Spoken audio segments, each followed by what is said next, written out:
Hello, everyone. Welcome to Hope. I am super excited today to have my friend Lindsay Combs on here. How are you today, Lindsay? I'm so good and I'm super excited. I'm super excited to have you here. So, for those of you who do not know, Hope is helping other people evolve. And what my mission and vision here is just to help people get through their struggles to get to a strength. So, what I do is I interview people that have been through a struggle that are now able to offer hope to others. I feel like in this world, we go through struggles daily, and some people struggle so much they feel like they're the only person going through a struggle and they just don't want to get out of bed. They don't want to go outside. They really just don't even really want to live much anymore. And when I share these stories, it's my hope that you will see that there is hope out there. And no matter what your struggle is, we can always find a way to get through it. And having other people's stories, which we don't like anybody to go through a struggle, but to hear their strength, I think that inspires people. So I am super excited for Lindsay's story today. I watched her on a live video with our friend Danelle Delgado last week, and I was like, I have to message her. And so I'm like, I always have that little bit of apprehension, and I'm like, well, what's the worst that she could say is no, but I know that you want to get your story out there because what you're doing with it is incredible. So if you just want to maybe just say who you are a little bit, Lindsay, where you live, and then we can get into your story. Yeah, absolutely. Thank you so much. Super excited. Yes, so my name is Lindsay Combs. I actually live right now. We're in Virginia Beach, Virginia. But I grew up in northwestern Pennsylvania in just outside, in between Erie and Pittsburgh, really, in Amish country. Okay. But I was a bartender right out of high school. I went to cosmetology school, but got a serving and bartending job, and I graduated. But I was making really good money as a kid. So I actually worked for Texas Roadhouse, worked for a corporate chain. So I just kind of transferred because why not move around, right? Like I didn't have a family. So that's what I did until I moved to California, where this whole story begins. Okay. So what year was it that you moved to California? 2014. And 2014. I actually Okay. moved there from here, which is funny. So I lived here prior, and I worked at a Texas Roadhouse here, and I was actually married back then, and he had joined the Navy. That's why we moved here, and then we split, and I went on vacation to California for Thanksgiving in 2013, and I was like, I gotta experience this. Like, Yes. this is fabulous, you know? So I was there by April 2014. Okay. And then you went into a waitressing job, bartending job there then when you Yeah, moved out there? I literally just kind of moved there. So I knew a lot of friends from the Navy, and they had sent a bunch of the ships from the East Coast to the West Coast. I guess they do that every so often. So all of my friends had moved out there. So that's why I had gone to visit. And my one buddy, I was like, hey, when's your lease up? He was like, April, why? I was like, I'm going to be your new roommate. So you find the new apartment, and I'm moving in. And I really did. But I didn't move there with a job. Like they didn't have a roadhouse. I think there was one in Oceanside the last few years, but like the one other than that was a couple hours away. I wasn't doing that. So I literally went with no job. But I found one very, very quickly. I mean, I had been doing it since 2003 and I Yeah. absolutely loved it. So I knew I'd find one easily, but man, it was a different world. Like Yeah. California, I wasn't ready for it, I don't think, to be honest. Like from like the bartending aspect and the way they did drinks and that wasn't a thing on the East Coast yet. But the biggest thing to me, online dating. Oh, okay. The dating apps, that's what got this started. I met somebody on a dating app on Tinder, and I met him for lunch, and we had been talking for weeks. But he lied about his height. We were literally just talking, you guys. I'm almost 6 foot tall. I Right? like taller men. I don't want to always be looking down at people, you know? And so when he showed up for lunch, I was like, man, I'll have Chinese with you. And we'll talk and we'll have a great conversation, but I ain't gonna date you. Right, right. So that was fun. He shared with me how he worked in sales, but that like, and it was funny how my industry, what I did and what I had done my whole life, because my family had actually owned restaurants, so I was born Okay. into the service industry. And he was Okay. like, that's really cool that you do that. I have a dream. Like, I can cook my butt off to have a soul food restaurant on the beach in Mexico, which, if you've been to San Diego, I mean, it's 15 minutes from, you know what I mean? Like going to the border, you can be at the beach in probably 30 if you knew where you were going. And he was like, my family thinks I'm crazy. And I said, what?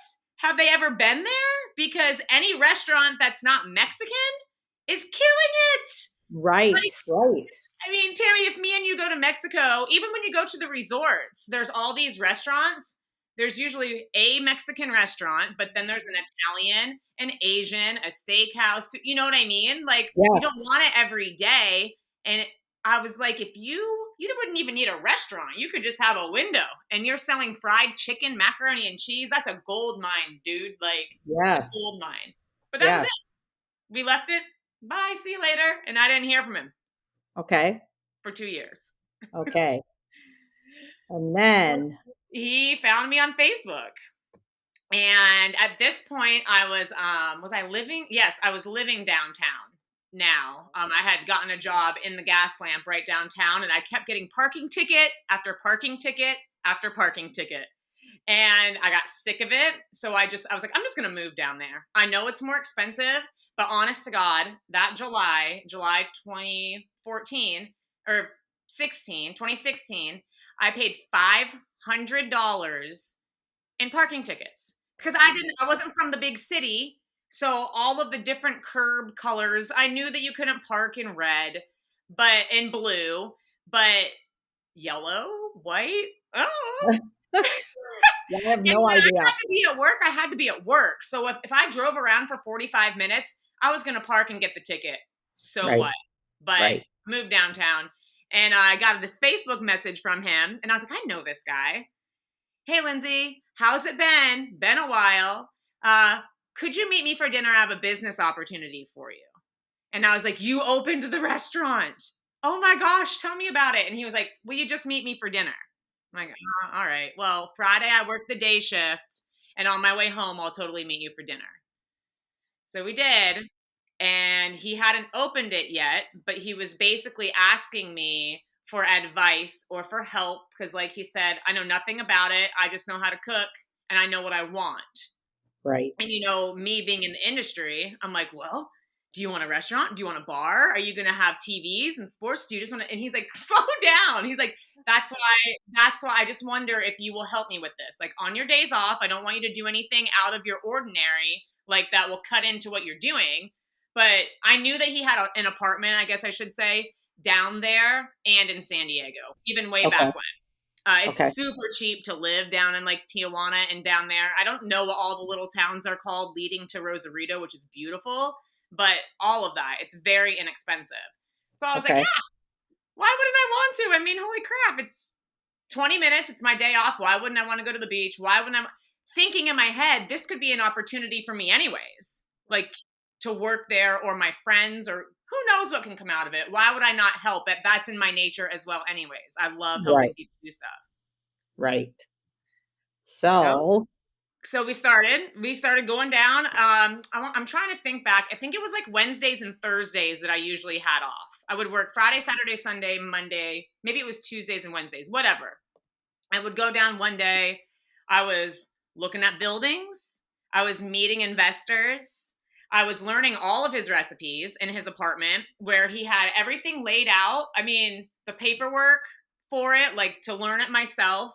The logo, making the logo. Sometimes we ended up just kind of being friends. So sometimes, honestly, we would just hang out at the beach or we would hang out. He had this really cool rooftop at his apartment, tiny apartment. And it was like, it was a few streets from the beach. It wasn't right on it, but gorgeous view.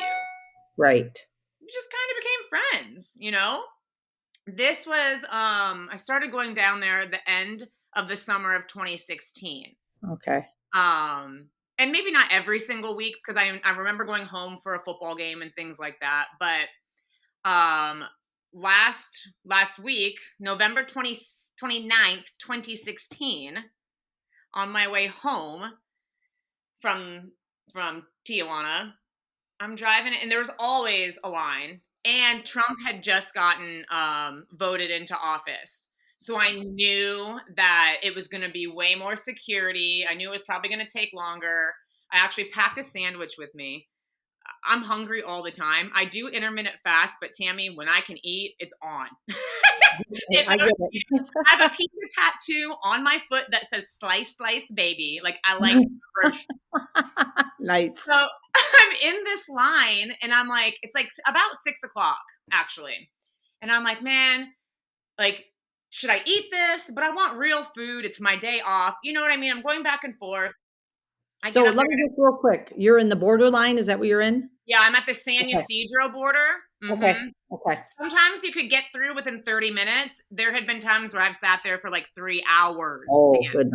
through. Okay. But people are crossing right there so often because Mhm. so many people from right there in TJ work in San Diego, and they do that every day, whether they're Okay. walking or driving, because they can make so much better of a living working Mhm. in the city, even though Okay. they're not home as much. But Tijuana is a really, really poor area.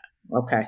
Okay. I actually remember it was after all of this had gone through, but like researching later, and they said that the average family brings home $75 a week in TJ. I didn't know it was like that, but yeah, it was unbelievable to me. So no wonder everybody came to San Diego, Yeah. any job they could get. So I get up to the stand, whatever you call it, and no big deal. Hey, blah blah blah. Oh, you're getting sent to secondary, but that happens all the time. Like maybe every other trip. So I'm like, okay. And you just drive through. You pull to the right. You pull your car up. They walk around it. They ask you where you live, what you're doing, whatever they want to, really. Right. And the guy walks away. Like I pull up into the secondary, and he was like, "What's your name? Where do you live?" And downtown. And how often do you come? And I'm like, weekly, some usually, like whatever. That particular day, my friend was not in Mexico. So I had gotten my lashes done. I had gotten a manicure. And I remember this specifically because it's actually my best friend since growing up. It's her birthday.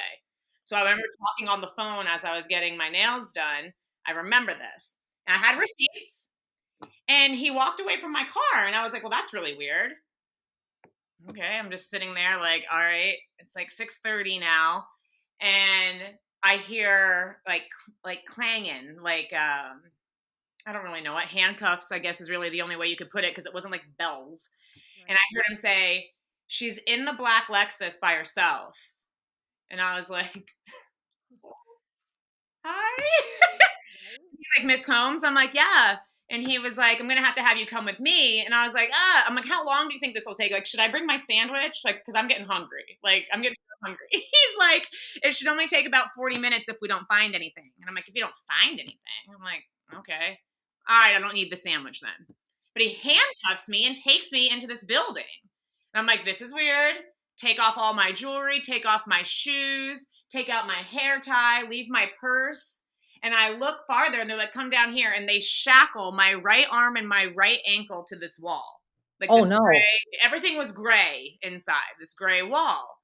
And it was a rectangle room, quite long, but these last three walls, the end here, there's people shackled all around it. So I'm like, what? I'm like, this is a joke. And they're like, wait here, sit here. I don't even know if he said anything. So I sit down, and I'm like looking at everybody. And I'm like, can someone tell me what's going on? Because I honestly, I didn't realize where I was. Right. I didn't realize what was happening. And they were like, "You're not supposed to talk." And I'm like, okay. And I'm like watching the clock. It's like 7 o'clock, 7:15. And I was like, can somebody please like grab my sandwich? Like, I'm so lost here. And I wasn't really allowed to talk to these other people, which I don't even know if any of them really spoke English anyways. I don't speak Spanish at all. Like I know certain words maybe now. Probably would have helped me out back then, right? But it is what it is. And literally hours go by, and it's starting to get nighttime, and I see them take my purse in the back. So I'm like, yeah, it's time. Lindsay Combs. I'm like, yes. Can I leave now? Like my dog is probably starving. Right. Miss Combs, you're being arrested for transporting narcotics into the United States of America. said, what, like cocaine? And I kind of laughed. Right. Because like I said, I grew up in Amish country, PA. We drank our butts off. We smoked weed with Amish people, and they gave us moonshine for it. And I smoked cigs, yes, growing up, sure did. Right. But I've never messed with anything else. I never have. I mean, I can't even put nasal spray up my nose for God's sake. And when getting allergy shots, and like I said, I know I have tattoos. I cannot look. I cannot watch. It actually makes me vomit. So I always told my mom, you don't have to worry about me doing anything crazy because I can't even look at it. Right. Right. So I'm like cocaine? And they're like, kind of like, right, here we go. Take me back into this like little hallway and into this room. And all of a sudden I'm being literally interrogated. 3 FBI agents, 2 Border Patrol agents. And what I know now was that window here that they can see me. They're watching me, but I couldn't see them. But at the time, I wasn't. Right. And I don't even remember how it started and what questions they started asking me. But I was like, what are you talking about? And they wouldn't tell me. I'm like, well, what did you find? Where did you find it? Like, they wouldn't tell me that. I was so confused. They showed me some pictures of some people who I did end up knowing through this opening a restaurant, but they certainly weren't the names that they were telling me who they were. So I don't know if someone was lying to me, or maybe I don't know. Cause I'm like, well, I've known this person. I've met this person. Yes, I've seen this person, except for the guy who got me involved. Obviously, Right. I knew him. Right. And that was his name. But the other people, the people in Mexico, Yeah. I was like, yes, I know them. I don't know where they live. I don't, that's not the name they told me their name was, basically, Yeah. And I was a liar. I was part of the cartel. Which one of them was I like married to or dating? And I was like, you've got to be kidding me, right? So hours and hours and hours of this go by. Now, mind you, I know I'm not that much of an idiot. I have gotten in DUIs when I lived in North Carolina. I've gotten in fights when I was a kid. I know that like I can lawyer up. I know that, especially from the DUIs. Like, I know. I, though, had nothing to hide. And they were like, where's the cash? Why didn't we find drugs on your person or your purse or the inside of your car? I'm like, because I don't do them. And I have nothing to do with them. Right. So this went on for hours. And basically, I don't even know how it ended. I was like, my story's never going to change. And when I get an attorney, I know for a fact he's going to flip on me for talking to you. However, you're going to hear it now. You're going to hear it tomorrow. You're going to hear it for months while this is going on. If this is serious, because I have nothing to lie to you about, right? Finally, they take me out. And like I said, hours. It's like the middle of the night now. And they're doing my fingerprints. And this nice guy comes up to me. And kind of like a back home looking guy. Like he's got the beard, and younger, like maybe my age. And he's like, Miss Combs, I just wanna prepare you for where you're going. Or like fill you in. And I was like, okay. He's like, I also want you to know that you're not lying. Like, I guess he was on the other side of that window thing. That's what it hit me. He was like, I've been listening and watching, and I do this for a living. And I know that you're not lying. I said, I have nothing to lie about. He goes, I just want to prepare you for where you're going, though. Because this is happening still, like either way. And I was like, where am I going? And he said, Miss Combs, you're going to federal prison, like in the morning. And I was like, I was froze. It was like I was in shock. And they stick me in this room, no bathroom, no food, no phone call. I was like, where's this phone call thing I see on TV? Right. Aren't you allowed one phone call? No. Freezing in there. They gave me this like, it looked like tin foil, but it wasn't stiff like that, but like for my blanket the whole night. Yeah. So that's where I stayed the night until they then transported me to San Diego the next morning, where that took a full day. And then you get this arraignment hearing. And that was same day, I believe. And that's where you finally find out what you're actually being charged for. Because still to this point, I have no idea. Right. But when I get to this place and they literally, the back doors weren't even shut to the facility. And this is November, well, now it's November 30th. And it was cold. I know it's San Diego, but it was cold and I'm a baby anyway. So anything under 70, I'm freezing. So Right. let's I'm be with you real. there. They have us take all of our clothes off because there was 4 of us ladies that were coming, but there was other people being transported at the same time. So there was quite a line of us. Strip us down, do the whole bend over, spread your cheeks, cough, and that's when I was like, oh, okay. Right. Had us pee on this little thing because I know some of the ladies were still some of them were on drugs. So I thought that this was a drug test. I thought this was a drug test.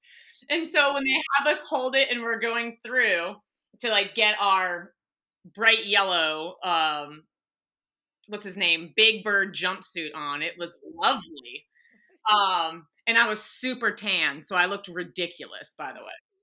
And so we go up and we like give the thing, and the lady's like, "Oh, you're negative." And I was like, "Yeah, I don't do drugs." And she was like, "Ma'am, this was a pregnancy test." I was like, "Oh." It didn't look like a real pregnancy test. It was completely different. I was like, "Oh, I thought you were testing me for drugs." Right. Right. Yeah. Can I stop you real quick? Yeah. How old were you when this was all happening? So this was 5 years ago. I was 32. Okay. I'm just curious at the age because I think about when you're talking, me, myself, even when I get pulled over, I turn into a mess. So I just can't even imagine what, going through your head and all of that. What is, I mean, in a 24-hour period of all this happening, Not like, even. It was like 14 hours. yeah, I mean, 'Cause wow, they took us downtown at like 8 a.m. wow, wow. So, okay. Insane. Yeah. So I go to this arraignment hearing after, I mean, they process, it was ridiculous. And this is how much I'm still in denial that this is actually going to be a thing for me. And the guys that were in San Diego were actually really nice. The ones like doing our picture, because I was literally like, am I supposed to smile? Like, what is this for? Like, what is this for? They've already taken my picture at the other place, but it was for my ID. And they're like, I mean, you can smile if you want. And they're like, well, where do you work at? It was so funny. But then they're giving out, the jail lunch, which is like bologna sandwich, which I happen to love. I love bologna. And they jokingly said, do you want, what did they say? Do you want mustard or mayo? And I was like, I'd like ketchup, please. And they like laughed. And I was like, oh, they weren't being serious. Right. I'm actually in jail. Like, because I'm still not all the way there yet. Like, Right. this still has to be a mistake, basically, is what I'm thinking. Yes, for So sure. I finally get to this arraignment hearing, which this was scary because they handcuffed us here and then they shackled our feet together, like at our ankles. But then they connect this to our ankles. Oh. So that's like how you're walking. So like how you see it, like how it looks like maybe death row inmates in like movies and things. Yes. That was real. And they take you through this tunnel to go to the courthouse and they take you in. There's like 12 at a time. And Tammy, I had a few of my friends, my boyfriend at the time, and my coworkers in the courtroom. And I was like, oh my God, like, and the looks on their faces was, ugh. Right. That's where I found out they go one by one. And I was being charged. I don't even remember all of the charges, but basically these people put 16 kilos of heroin in my car and 8 kilos of cocaine. Now, mind you, this car was at the time, my absolute dream car. I never buy myself nice things ever. Right. Like, right. I totally hoarded money as a bartender because I was petrified if anything ever happened to me, there's no money coming in. If I broke something or got sick, Right. like I always had savings. But before I moved to Cali, I was like, dang it, I work my butt off. Yes. And I worked in the car industry here for a part-time job during the day that I loved. So I had a hookup. I knew all the car dealers in town. I did their marketing for them. So this car dealer, I didn't shut up about this car for years. Needless to say, I would never. It's not like I didn't owe still $20,000 on this car because you never get it back. I've never seen it again. They tore it apart. Oh, So that right there, I just, I was on fire inside. right. I was looking at 10 to life. That was what, at that moment in time, with all of what they said, and they were trying to give me a conspiracy charge and what is it, intent to sell. Like I said, I don't remember all of it, Right. um, but that's what I was looking at that moment in time. 10 to Oh life, my goodness. out of this So, feeling. so I'm sure that you pled not guilty. Right I mean, there, you didn't have to say that. You said whether you could afford an attorney or you needed one appointed to you. Like I said, I've only been in trouble for like a DUI. right. My attorney was what, $1,500. I knew it would be more than that, but like I said, as I'm sitting there, I'm like, maybe this is why I've saved all of this money. Like maybe this is why. I don't know. I'm like, I can afford my own attorney. Good God, no, I couldn't have. Um, but that's what I said because I Right. thought Right. there was actually an attorney there. They have to do their pro bono. Pro bono. Uh-huh. Is that how you say it? Yeah, I think so. And this man, my attorney, Casey Donovan, Angel, saw me, or his assistant did, and I don't know if he saw the look on my face. He hands down said that I reminded him of his daughter. He felt like I was very genuine, and so he took my case on for me. I didn't pay a dime. Oh, that's so I just got chills like up and down my entire body and tears in my eyes with that because he was your angel Yeah, for literally sure. unbelievable. Obviously didn't get me off. I mean, I had to plead guilty. Okay. He did, that's what he did his whole career, was these types of cases. But even though I didn't know, I still drove my vehicle and I was by myself with it in the bumper of my car across the border. So I didn't have to, sorry. But if I pled not guilty and I was found guilty, I was going to get the maximum. Oh my gosh. If I pled guilty and they, whatever, through the investigations and everything, whatever they found, I would get a much lesser of a sentence. Okay. So I kind of didn't have a choice because I was like, I will not. I was like, I'm telling you right now. Yeah. Wow. So now here you are. Now you have to call your family back in Pennsylvania and tell them. Yeah. Well, I was refusing to. Yeah. My boyfriend at the time, obviously my roommates and he had an awful feeling the night before when I didn't come home. They actually thought I was kidnapped though. They thought that someone took me. He actually went to Mexico. So did my roommates. They split up. I mean, I can't believe that they did this, but he somehow found out that if I was in custody at the border, that in the morning I would be going to this holding facility. So he was actually there trying to put money on my books before I was even there being, I don't know, Arraigned. Arraigned. yeah, and Arraigned. all of that Yeah. kind of stuff. I wasn't even in the system yet down there. Okay. Well, thank God for him. He was on top of it and he did put money on my books. And I called him and he was like, you got to call your mom. I was like, I'm not calling my mom because for these DUIs, all of it, like, I keep saying plural. I only got one, but Right. I could have had several, if you know what I mean. Right. Yeah. I Oh, I never know. even told them about it. Like, Right. they never even find out till like years later after the fact because I took care of Mhm. it. So that's what I'm Right. thinking. I'll just take care of this. Like, it's not something, it's not, I didn't do this. Right. And he was like, Lindsay, people think that, like, people are seeing your charges and people think that you're a drug dealer. People think you're working for the cartel. People think you're transporting drugs. Your mom is a wreck. And he was like, and I told her that you did not do this. So he's like, but you got to call her. So I called her, and at first we couldn't even talk. She was just bawling. I was just bawling. And honestly, most of my family, phew, gone.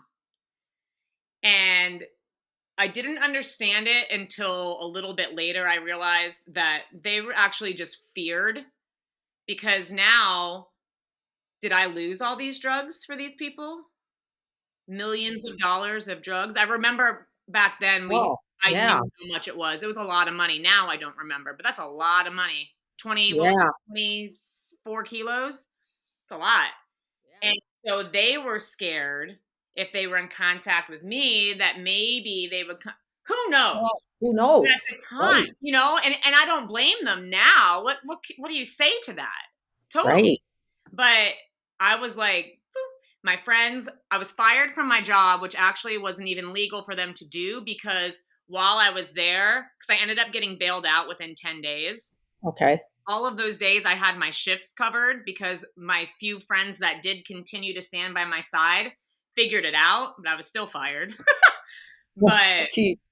it was awful. It was I mean, there's like a lonely feeling. Like everybody's felt lonely or maybe does now, but Right. this was like I mean, not even in I mean, you don't have a phone, I don't have my dog, I don't have anything. And the only way I can contact people is if my stupid name that I punch in, this is Lindsay Combs, will work to call somebody and they actually answer the phone. Answered. Because when it Yeah. says that this is whatever correctional institution, how many times do you think people are picking up the phone? Right. Right. And you need Oh, money to call them. So I had to sure. have money on my books. Wow. Yeah. Well, that's a crazy, like, 18-hour story. Yeah. So My mom was like, it was really awful. I feel so terrible because I had a sister that had passed away in her sleep, perfectly healthy. She was 21 years old. oh, So that's all my mom kept saying and saying back to me, like, "Great, I had to bury one child, and now I'll have another one in prison for the rest of her life." oh And my that god. like weared and weared and weared and weared on me. It was Oh, I I can't even imagine, and just to say so sorry about your sister, that's, oh thank you. yeah, really heartbreaking. So now, let's see.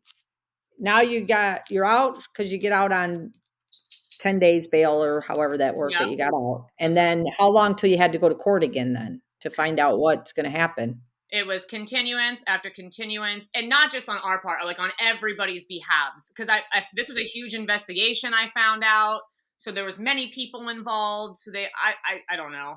I This is the craziest part. Now, I always told my mom when it happened after I came to it that it was real. I'm like, Right. there has to be a reason for this. My Mhm. attorney, like being there that day, has Right. to be a reason. So Yeah. this is now, I got out on December the 8th. Okay. And I wasn't allowed to leave San Diego County, but trust me, I wasn't trying to go anywhere. I feared for my life. I was absolutely petrified that I was going to get killed Mhm. or somebody that I loved. So I was petrified to go anywhere. I did get a job come the new year, a new serving and bartending job. But one day in March, I'm at the grocery store. And my attorney calls me and he's like, "Hey, Lindsay, what are you doing?" It's Casey Donovan. I'm like, "I'm at the grocery store. What's up?" And he was like, "You might want to step outside." And I was like, "Great," Right. thinking the worst. Right. I go outside, and he was like, "So the test results came back from the drugs they pulled from your car." And I was like, "The test results?" He's like, "Well, yeah, they test the drugs." I'm like, "How do you expect me to know this?" I Right. don't know. Right. Right. He's like, "Well, this has never happened in my entire career." And I was like, "Just spill the beans." Right. He's like, "The 16 kilos of heroin that they found in your car were completely fake." What? I literally almost fell to my knees. I said, "What do you mean?" And he was like, "What that means is that that entire charge is dropped." And that Wow. was my biggest charge, you know. Right. And he was like, "However, they said that the 8 kilos of heroin after the packaging was 4.1, and you had to have over 4 kilos to be charged." So, of course, I'm like, "Yeah, right. But whatever." You know what I'm saying? So that made, oh my gosh, that dropped. They dropped the conspiracy. They dropped almost everything except for I believe I only was charged with the transporting of the cocaine, which still sucks. Right. But Right. in the scheme of things, I went from going from 10 to life possibly to now like 7 years, Okay. which still seemed awful. Yes. And I told him, Yes. I was like, "Casey, I can't do 7 years." No. But I finally got sentenced April of 2018. Okay. Almost 2 years of this. Wow. And like I said, my story never changed. I had nothing to lie about. I think the judge saw that. However, and I didn't ask, I didn't say that I shouldn't have been punished. You know what I mean? Like, was I dumb? Yes. Was I naive? Yes. Did I think everybody was like Lindsay and everybody trusts? Absolutely did. Right. I mean, Right. as I said all the time, that would never happen to me. They won't do that to me. I'm helping them. Yeah. So Yeah. she sentenced me to 10 months in a federal Okay. prison. So yeah, it stinks. And was I looking forward to it? No, but I was so ready to get it over with. She gave me until May 30th to turn myself in, to quit my job, load up all my stuff, put it in storage. And they actually allowed me to fly home to kind of like say goodbye to my family for now. Right. And my mom babysat my dog for me because I don't have children. Oh, My dog is like my absolute child. right. Right. Yeah. Yeah. So that was actually like so nice of her to do. I actually couldn't believe she did that because I thought I was going to have to fly my mom, which I flew my mom for the sentencing just in case, because if they wanted to take me that day, they could. Right. Yeah. Yeah. But fortunately, she gave me it was like 6 weeks. Oh, okay. So that was, So did you wait the 6 weeks? yeah, Yeah. I did. Yeah. Yeah. So did you like really try mentally preparing yourself for, I mean, I don't really even know how you can mentally prepare yourself to think about, Right? I I mean, didn't know how. Back and then, the I thing, wasn't doing any type of personal development. And to be honest with you, Tammy, back then, when all this was going on, I didn't give a crap. right. You know what I mean? Like, I gained so much weight and I was so unhealthy, but I was like, maybe I'll lose it while I'm in prison. Right. You know what I mean? Like, I was so unbelievably scared because I'm preparing myself for behind bars. Mhm. And hit the button, all the gates, all the doors open up, and you're allowed out for an hour. They're telling me I'm going to federal prison. So that's Right. what's in my Right. head, right? Right. Right. It I was a was little in different. I don't even know, the Dubai resorts of prison. I got there and I thought, when you go through all the processing and whatnot, and someone came to get me to show me around, and I straight up thought they were messing with me. I was like, I ain't going with you. Right. I'm waiting for the handcuffs. Like, no way you trying to mess with the new girl. I'm not that. I might be, because the white people are a minority. I'm like, I am not that stupid. It's like, what are you talking about, girl? You're I've at seen TV shows. a She's like, you're at a camp. You're at a women's camp. I was like, What I is don't. She's like, you didn't know that you were coming to a camp. I'm like, oh, I feel like all I heard in my head was prison. right. Right. I didn't ask that many questions. It didn't matter because I was going regardless. Like, what did it matter to question every dang thing? I Right. was just doing what I was told to do and nothing outside of that. Lord knows. My probation officers and everybody probably were so annoyed by me because I was constantly, do you think? What do you think? Do you think? Right. Right. I Right. didn't want to mess up. Shoot. Right. I wanted to do my Yeah. 10 months, get the hell out of there. Right. Right.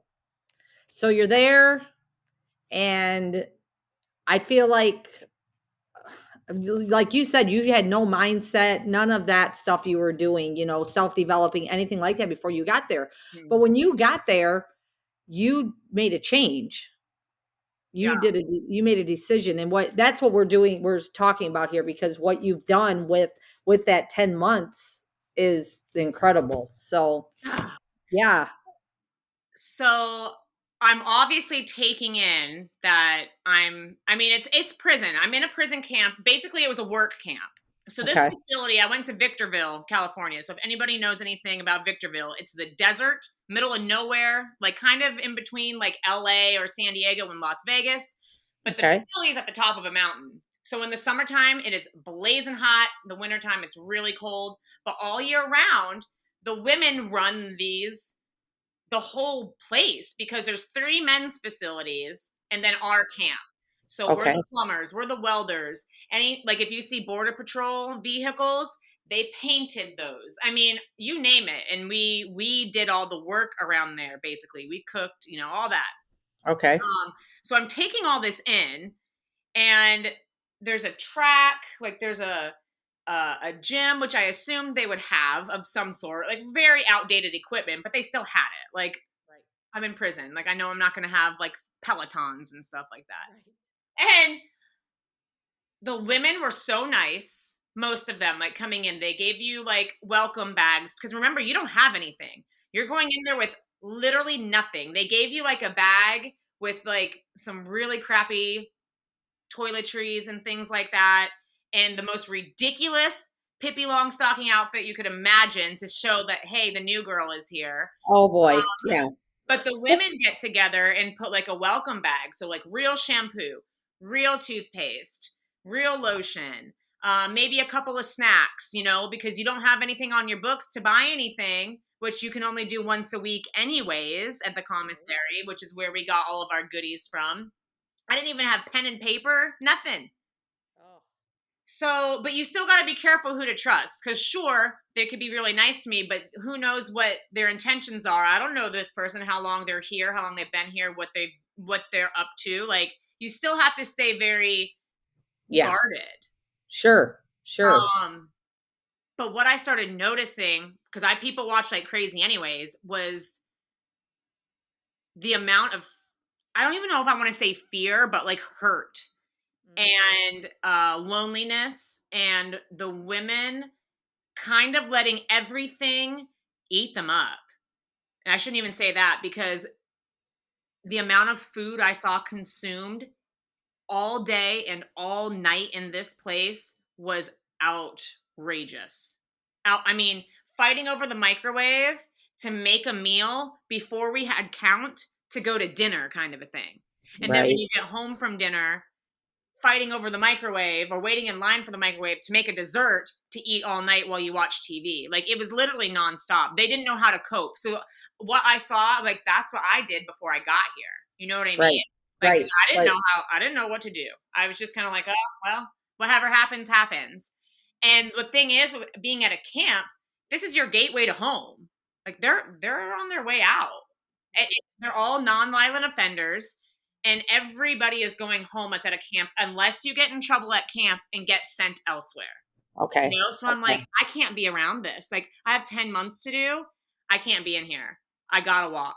Like, I just gotta walk this track, I guess. Like, what else was there to do? I could watch TV, but I didn't have money to buy headphones yet to listen to it, so I can't hear it. Like, I didn't have money on my books to call or email yet. I just started walking. Got the heck out of there. Yeah. Yeah. So you started walking on the track. Is that what you started doing? Now, there was a dirt track and it was pretty big. So 2.5 laps was 1 mile. And it was strangely beautiful because being at the top of this mountain in the desert, when you would walk this way, over the mountains was where the sun would set, and the opposite on the other side, obviously. So if you got up early in the mornings to walk, it was actually kind of peaceful. And really the only freedom or control that you could have of yourself because you could think. You know what I Right. mean? You could be out there and walk and think. And think. Yeah.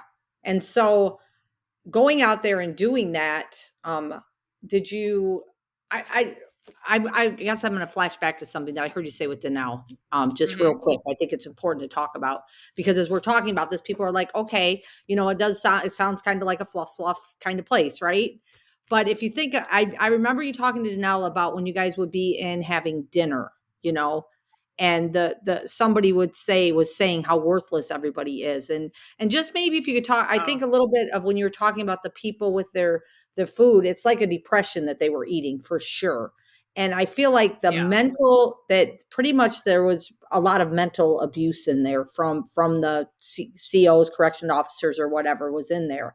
So maybe if you could just talk about that a little bit, just so people can kind of know where you were coming from with your walking and being able to think, and then what you did to help the other inmates get out there with you. So maybe you could share that a Yeah, little bit. absolutely. So, and for the most part, I shouldn't say that. There were some COs that were very respectful and treated you like a human. Now, most of the others, no. And the thing is every single one would have their own way of doing things. Okay. So what was okay this shift isn't okay like the next day for the next person who's working. And especially for new people, like I remember getting in trouble for wearing the wrong shoes to sit outside on the bench outside of the housing unit. And he flipped on me. And I was like, what are you talking about? I didn't know that. But I guess I didn't read all of the guidelines. But like little things like that. And when you're already in this space where you're so nervous, Yes. like I literally just remember like bawling for nothing. Like it wasn't that big of a deal, but I was scared. Like, what if he ripped me up or whatever they called it? Like, who knows? Right. You were always, it was just tense 24/7. Mhm, And there mhm. was what you're talking about was a gentleman who worked in with like the food. And I don't even know if he actually worked with us, but he would fill in. But he would say in daily, and you would hear him, you're all equally worthless pieces of shit. Yeah. Like, Wow. and that didn't happen that often. I mean, you can be disrespectful without saying words. That Right. was daily. But there Right. were some really amazing people there as well. It was Yeah. just like, oh my gosh, I hope he's working. And oh my gosh, I thought I had that on silent. That's okay. Live. Live, exactly. But just like hoping they would switch too.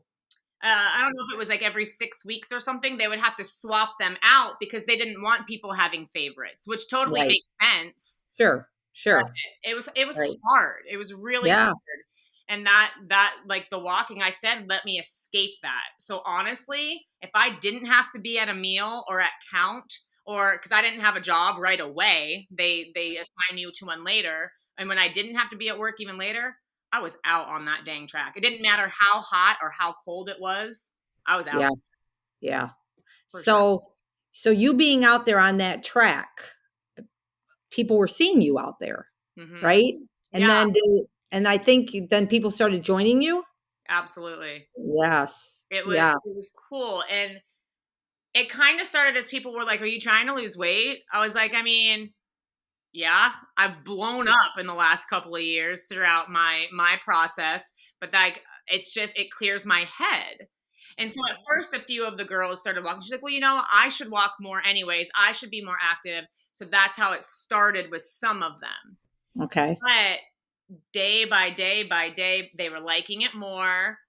They felt better. You could see it in their face, like they were just not saying becoming a different person, but becoming maybe okay with their situation, sort of, Right. Yeah. because we were bonding. And Mhm. it's funny because there's several times people were like, this is not the first time you've done time. Like, where else have you been? And I'm like, this is my first time. I promise you. Right, And they're like, right. well, how are you so positive? Like, how are you like this? And I don't know. Now, when I got there after the first couple days, how I kept saying, there's got to be a reason.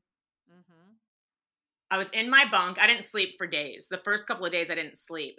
And I remember looking up, I was on the top bunk and I was like, all right. Now, I wasn't ever like I'm, I'm Methodist Christian, grew up like that, but I've never been in like super religious, like Right. I believed in God, yes. And I prayed not every day, just, Yeah. I don't know. When I got there, and like I said to Danelle, I don't even know what made me say it, but I literally remember laying there and saying, I'm here. Like, there has to be a reason I'm here, and you know it. So just use me however you see it going out. But please give me, like, I'm like, but please, I want to see a sign. Like, I need to see what it is. I don't even know why I Yeah. said that. At the time, I was like, how did I even, like, what does that even mean? Where did that come from? Right? Yeah. But when we would walk, because we started walking every day after dinner. We always were done eating about 5:30. So we'd say, we'll meet you at the track about 6. Yeah, sure thing. And more people started walking with us.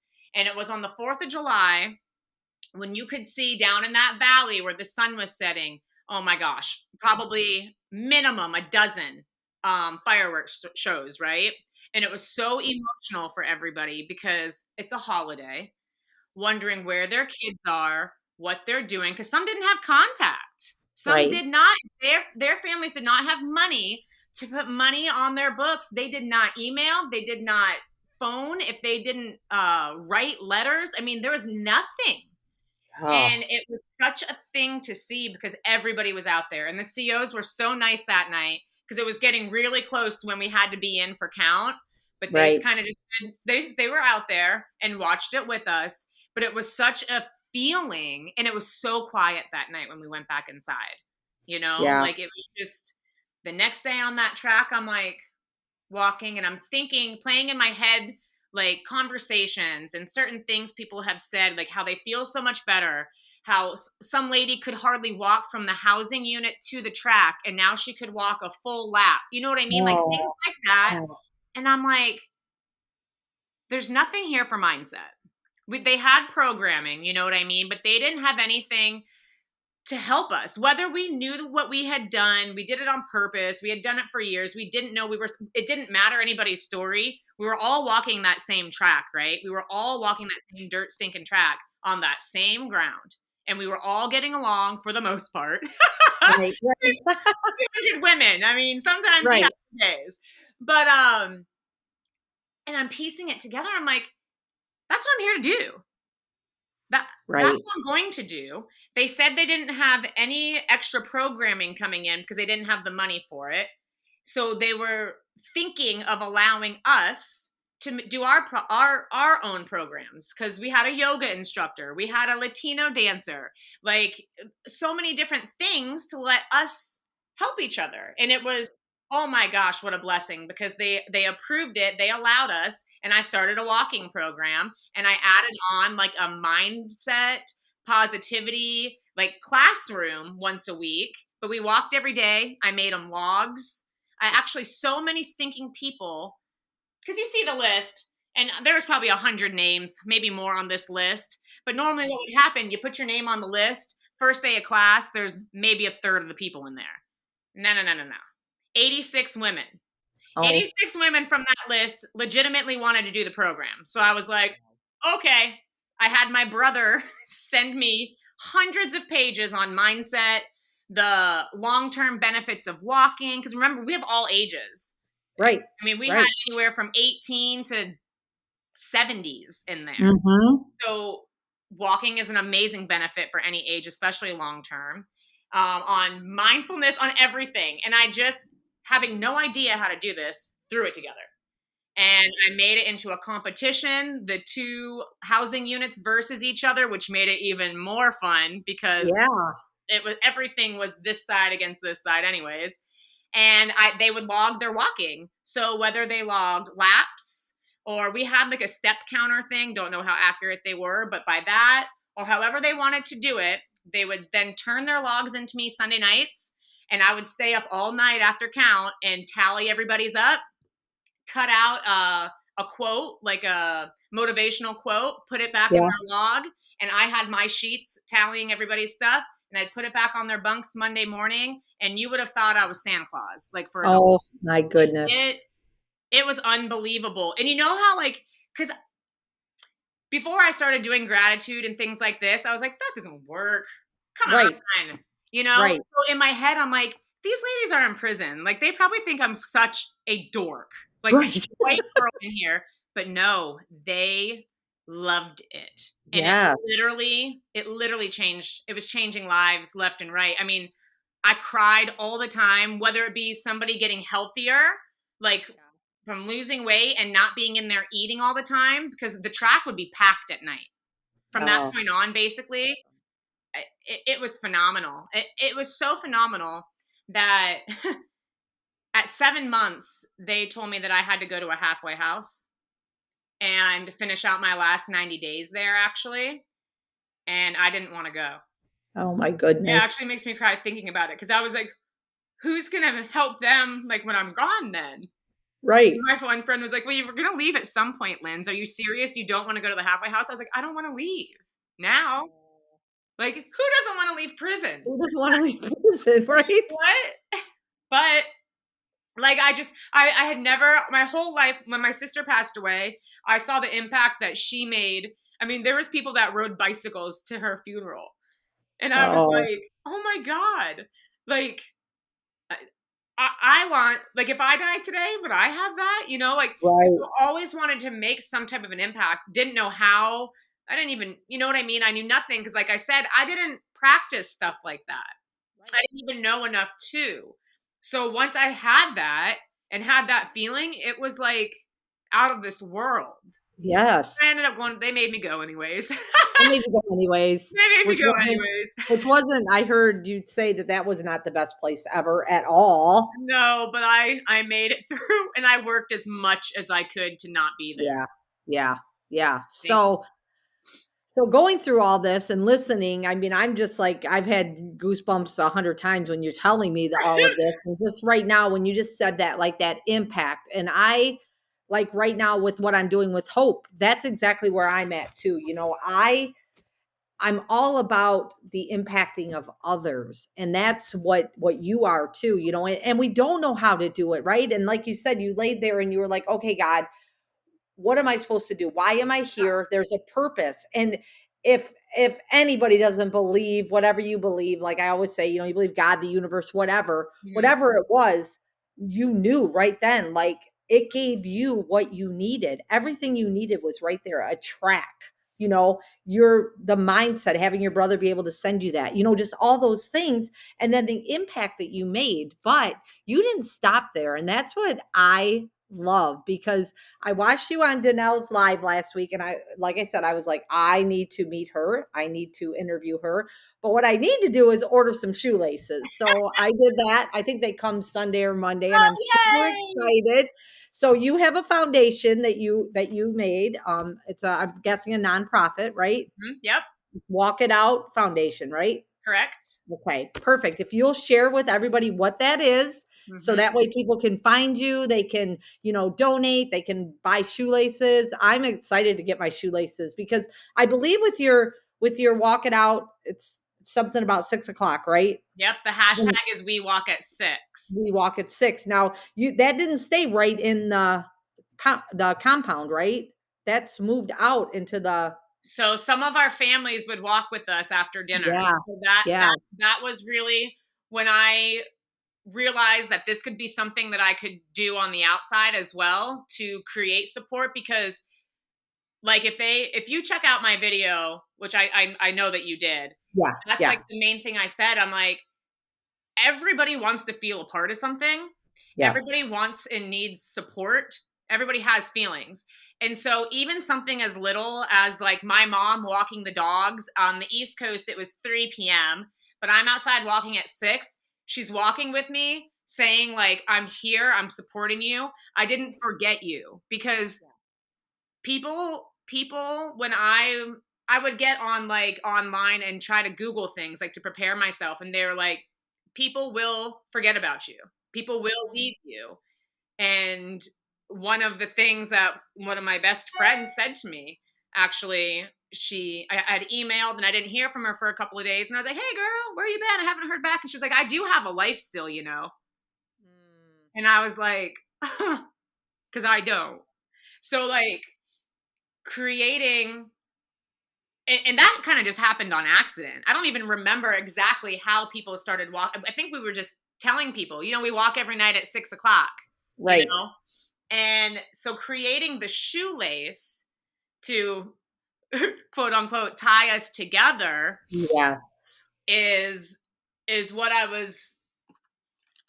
So the shoelace is like two-toned, right? Okay. And the colors are this, because this is literally like the color of the dirt track there out Right. there. And then I always said, like I said, I'm like, quit looking down on yourself, quit looking down on our situation, because we could have been dead. You know what I mean? Like you could have been killed. You could have been this may have saved your life being in here. Right. So always be looking towards the sky, Yeah. And I used to say the sky's the limit, but now I can't say that because that's not even true. There is no limit. But that's why I wanted it two-toned, because when you tie them up, And this is what I love so much. Each shoe, like they My look, Steelers friends are gonna love that shoe, by the way. but they look totally different in every Oh, single yeah. shoe you put them in. So I love when people send me pictures because they look so fantastic. But Yes. my tagline is I mean, tied together, not alone. Like we all walk the same ground. KNOT, tied together, not alone. KNOT. Yes, It yes, just to literally create support. And yes, after like throughout this year, when working with Danelle and really pushing to get this launched, we realized like, yes, it absolutely has to do with like tying people incarcerated, past and present, to their families, because a lot of people don't realize what it does to the family. Like it right. destroyed my family, me going away. Yes, It yes, like if I had a child or anybody who goes away, it destroys that child. I'm yes, actually in the works with making a program for a foster care system because most of their children are in the system because their parents are incarcerated and their foster parents are trying to relate and trying to adjust to this new like moms yes. here and keeping them you know what I mean, like there's so Yeah, much to it, and all of this how it impacts the people inside and the way they act and the way they act yes, out. I mean, it's a full circle sure. thing. And with this past year, like I said, I realized before this, I was a prisoner to myself for my whole Mm, entire life. My whole mhm. entire life. Not allowing myself to actually be me, really. Not that Right. I wasn't me, like my personality, all of that. But like how I said when my sister passed away in 2009, I was like, I want to make a difference. I want to do that. I never did. I just lived day to day to day to day to day. Yes, You know what I'm yes, saying? So yeah. everybody, like right now, especially, I feel like support is such a huge, huge thing, It's a huge huge. need. It is. It is. And so what Right. you're doing is incredible. So if you let people know where to find you, your website, all Uh-huh. that, so that we can get some more, I see you have gear that you have on there. Yeah, I know. I believe me, I've been looking at it. I'm Hashtag like, it is we walk at awesome. 6 down the sleeve. Nice. Yeah. I made everything as simple as possible. I am like so not tech savvy at all. So walkitoutfoundation.org is my Okay. website, and it's a one-stop shop. So my apparel store is there. The link, because the laces you can buy through that page. They're Mhm. also on Amazon. If you just want to search Walk It Out Foundation or Walk It Out, it comes up on both of them. Okay. And then my Instagram and my Facebook is Walk It Out Foundation. So I literally made everything as simple as possible. Yeah. So it's like very simple for everybody to find. But my Awesome. video that I shot is right on that page of mine, walkitoutfoundation.org. And it was get tissues if you're gonna watch it, because I feel Yeah. like even if you don't know anybody in there, you're like, Yeah. okay. Yeah, exactly, exactly. So I want to thank you so much for coming on here and sharing Thank your you. hope. I mean, I think about it when I was listening to you talk to Danelle and you were talking, I heard you say, that you had to do 10 months. And I thought, how many people, not even having to go, some people are in prison in their own home feeling that way, Yeah. and for you to be able to go in there and then be like, I'm going to not even, you weren't even in there going, listen, I'm going to come in here and make a big change. No. It just all happened like you were just working on you. But then people started asking, like, why are you doing this? Well, then you realized that more people needed that, Yeah. and for you to share that hope, to me, that is the biggest thing with any of us, is sharing our hope with others, because we could sit and just let it, for a long time, my recovery, I kept to myself Mm-hmm. just because I didn't really share it. And then I thought, man, God gave me this gift of recovery. I need to share it with people. And that's what my hope is in this, is that when people share their stories like you just did, that's all it helps you, it helps me, it helps other people. And then that's when our world is a better place, is just by us offering help to others. Seriously. So That's part I of the can't thing, like, I go sorry. ahead.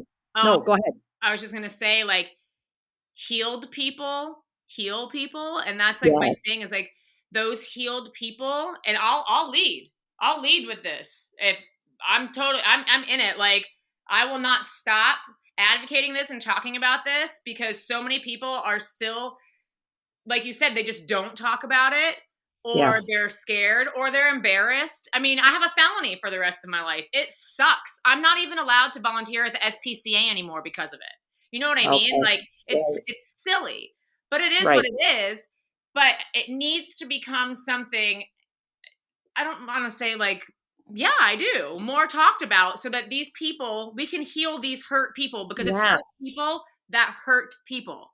So Yes. we need to Yes. work on these hurt people. And a big part of that, what I'm focusing on, big part of that is the children, Yes. Oh, for sure, for you sure. know? And I definitely want to talk more about that. We'll do another podcast, but I Yeah. want to talk more about that with you because I honestly just my last podcast I interviewed a man who is going to start mentoring. He's got a business that he's mentoring young boys as they come out of foster care because he was in Oh, foster care. So I'm thinking that this is all well, okay, God's plan. It's all kind of collaborating together, and I've always had a heart for children anyways, just growing up in a alcoholic home, all of that. So mhm. that's kind of my passion too. So I'm like, yep, here we go. We're about to rock Good. this out, Lindsay, bigger than we thought. So I love thank it. you so much. Is there any last words you want to say to anybody before we wrap this up? No, just buy some laces. Support. Yes, Or yes. if you can't buy any laces, literally just share me out. Share Yeah. me out. And Yeah. if anybody, I always say, if anybody seriously needs to talk, my inboxes are open. Whether it Yes. be the Lindsay Combs or it's the Walk It Out, I'm here. Seriously. For Awesome. everything. And everything is going to funding to these programs to get them in to the prisons Yes. and to the children and to the families. So it's not to Yeah. me. Yeah. Yeah. It's to It's all of you. awesome. Well, thank you so much for sharing your story with us. Don't Thank hang up right you. away. And everybody, thank you for tuning into Hope. I can't wait for our next episode. Lindsay, I appreciate you coming on here with us today. And I just can't wait for our friendship to grow. So everybody have an amazing day. Thank you.